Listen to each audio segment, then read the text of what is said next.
Hey guys, welcome back with me again in this channel. On today's tutorial, I'm going to show you how you can remove silence or pauses on your videos by using CapCut. So here, this is a pretty easy tutorial.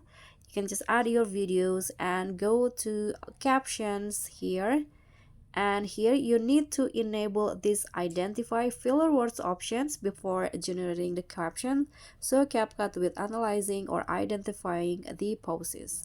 Click on this, click on generate, and wait until the captions are fully generated. So the captions are generated, and you can see the CapCut will then identifying if there's any poses in your videos.